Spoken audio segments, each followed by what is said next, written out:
राजौकरी पहाड़ी में बड़े बड़े अधिकारियों का सामूहिक दौरा। नई दिल्ली के डीएम संतोष कुमार राय, फॉरेस्ट विभाग के डीसीएफ नवनीत कुमार, एसडीएम वसंत विहार विनय भार्गव राजौकरी पहाड़ी जमीन और जन सुविधाओं को लेकर काफ़ी परेशानी और समस्याएं कई दशकों से हैं। स्थानीय लोगों की समस्याओं को सुनने के लिए चुनाव के वक्त नेता तो आते हैं, लेकिन चुनाव जीतने के बाद इनकी समस्या को लेकर कोई भी इनका सुध लेने नहीं आता। राजौकरी पहाड़ी का एक पुराना इतिहास रहा है। राजौकरी के पहाड़ी में वर्षों पहले खनन का काम चलता था। हजारों मजदूर इस खनन के काम में रोजगार के लिए यहाँ पर रहते थे। सन 1968 में मौजूदा सरकार ने उन्हें यहाँ की जमीन ग्राम सभा के लिए अलॉट कर दिया, लेकिन कुछ सालों बाद दिल्ली में खनन के कार्य को बंद कर दिया गया और जो ग्राम सभा द्वारा जमीन उन मजदूर परिवारों को दी गई थी उसे फॉरेस्ट विभाग को सौंप दिया गया। राजौकरी पहाड़ी के जमीन का विवाद यहीं से शुरू होता है। एक तरफ यहाँ रहने वाले मजदूरों का रोजगार खत्म हो गया, वहीं दूसरी तरफ इनके सर से छत भी खोने का डर सताने लगा। तभी के समय से राजौकरी पहाड़ी पर रहने वाले लोग और वन विभाग को लेकर विवाद चलता आ रहा है। क्या करना चाहते हैं, किस तरह की समस्याएं देखी आपके यहाँ? देखिए, एज ए एडमिनिस्ट्रेटर हम लोग का प्रशासन में सबसे पहला जो काम होता है वो ये होता है कि जनता की बात को सुनना, समझना।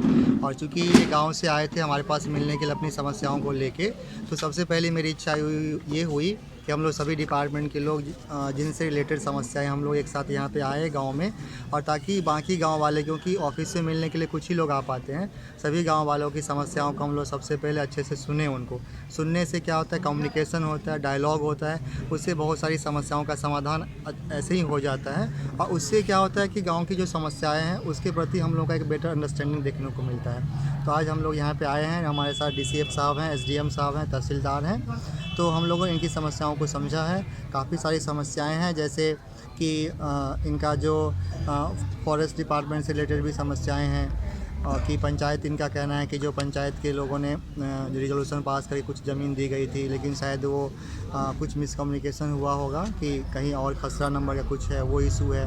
फिर गाँव में भी जो सिविक कमेटी से समस्याएँ हैं, जैसे सफाई की समस्याएँ हैं, फिर स्कूल की समस्याएं हैं, ट्रांसपोर्ट की समस्या है, तो वो हम लोगों ने सभी लोगों ने मिलकर सुन लिया है। और इस पे हम लोग सभी लोग मिलकर जो भी एक अच्छा हॉलिस्टिक डिसीजन होगा, बेस्ट पॉसिबल होगा, वो हम करने की कोशिश करेंगे।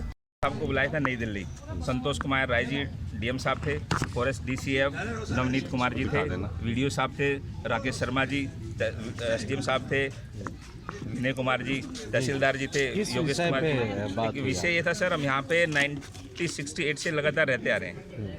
अब ये फॉरेस्ट में कब ज़मीन चला गया, कब नहीं करा, कोई पता नहीं। और फॉरेस्ट का नोटिस आता है कि तुम यहाँ से खाली करो, और हमें 84 में यहाँ से ग्राम सभा ने हमें प्लॉट अलॉट किए गए हैं, खसरा नंबर अलॉट किए दिए गए हैं। तो हमने DM साहब को इसीलिए बुलाया था कि हमारी जो समस्या है उनको सोल्व करें। साथियों, आप यहाँ आए, यहाँ पे हम काफ़ी टाइम से, हमारे दादा, फिर हमारे फादर, अब खुद मैं, हमारे बच्चे, चौथी पीढ़ी यहाँ आ चुकी है, लेकिन आज भी हमारा आशियाना हमें नहीं पता हमारा है या नहीं है। ये एक बहुत बड़ी समस्या है।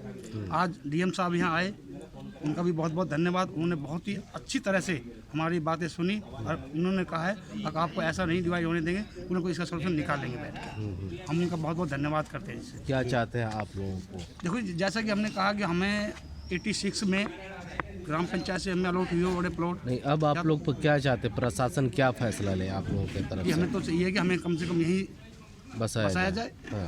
उनकी बाउंड्री वाल हो चुका है। हाँ। आगे दायरा हमारा भी ना बढ़े, हम भी इसको बिल्कुल सही मायने में रखेंगे। और जो बाउंड्री वाल है, जो ग्राम सभा की जमीन